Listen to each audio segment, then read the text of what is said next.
Quick recap of this Euro 2020 final that took place between Italy and England. Very good game. I didn't think yesterday or heading into the match that this was going to be that great of a match, and maybe the first half wasn't. Apart from the early England goal, which was excellently worked from Trippier to Luke Shaw, excellent setup, beautifully taken. It's probably the decision to go 5-3-2 or 3-5-2 or whatever you want to call it. Big time gamble by Southgate, and scoring that first goal, I think it did pay off for them doing that. Like I said, beautifully taken goal by Luke Shaw, who has been one of the better players in this tournament. If you take away that free kick that he gave away to Denmark, I thought he was really, really solid throughout this entire tournament. If you consider where he was when Jose Mourinho was at Manchester United, essentially not even playing him. He's come a long way. Fast forward to the second half, Bonucci scores the headed goal off, I guess it wasn't headed, it was kind of poked in off a corner kick, and bringing it to 1-1. And that's kind of when you said, okay, game on, because Italy was starting to pressure quite a bit. And throughout the match, even after going 1-1, 1-all, I think that England stayed back a lot more than they should have, because they have some pretty darn good weapons in Sterling and Kane, who could put the ball in the back of the net.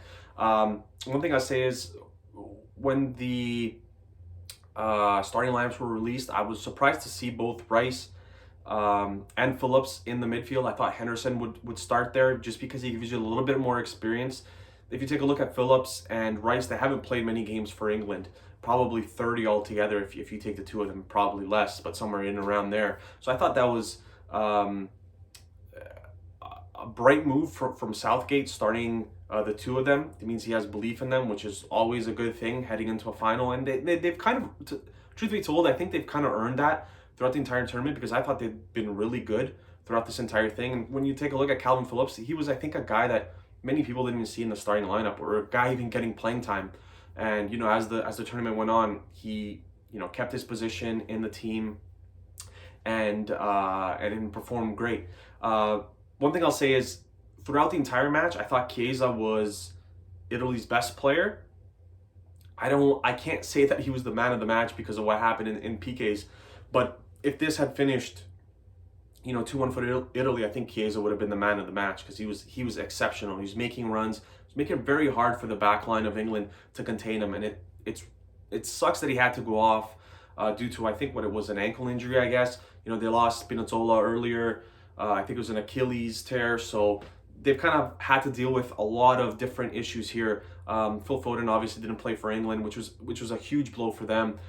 I don't think that the Italian substitution, or sorry, I don't think that the England substitutions, I don't think the players played up to their full potential.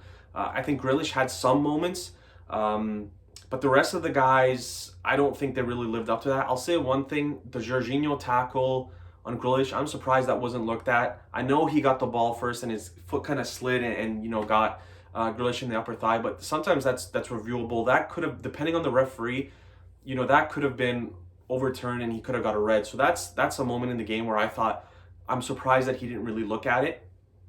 One thing I'll say that Southgate didn't do very well this match, he brought on Sancho and Rashford way too late for me.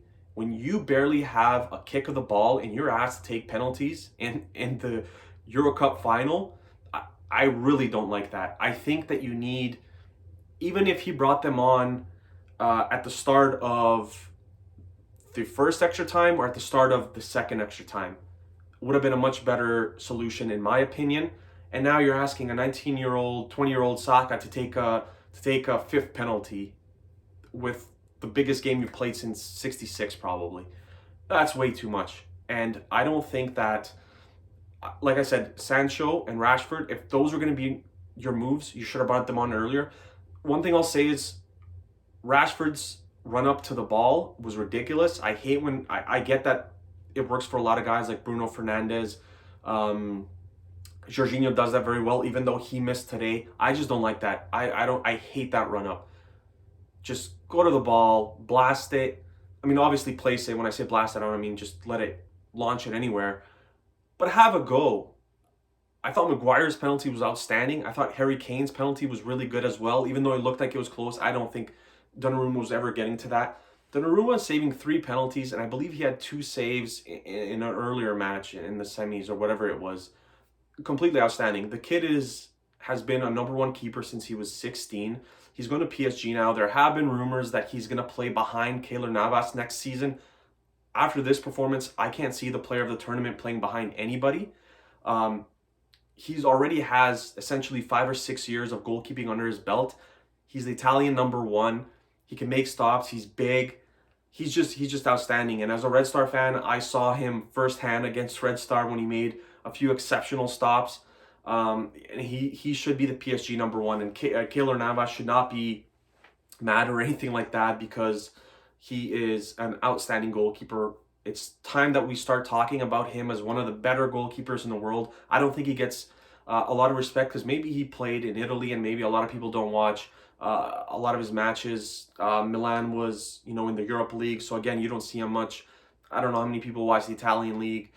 He's going to PSG, so at least he'll have Champions League now. Again, the league, I don't think a lot of people watch that league, but on Champions League, the big stage, he's going to have his time to shine. He's an outstanding goalkeeper, still only 21, 22 years of age. Like, he hasn't even scratched the surface, and he's potentially like the next Buffon for Italy going forward. Outstanding goalkeeper, three excellent stops. Like I said, Sancho, Rashford came on way too late for me, way too late. Bukayo Saka's PK, if you're gonna have him in there, maybe have him as the second or third penalty kick taker. I don't know what else to say. I guess the wait continues for England. There's a lot of cockiness from their fans prior to this final even starting. They had their way paved for winning this tournament, I think. Sure, they got a favorable call against Denmark. I don't think that was ever a PK on Raheem Sterling. Love Raheem Sterling as a player, but he resorted a lot to diving this match, and so did Harry Kane. Just way too much of that stuff. They need to eliminate that out of their game because they have so much skill.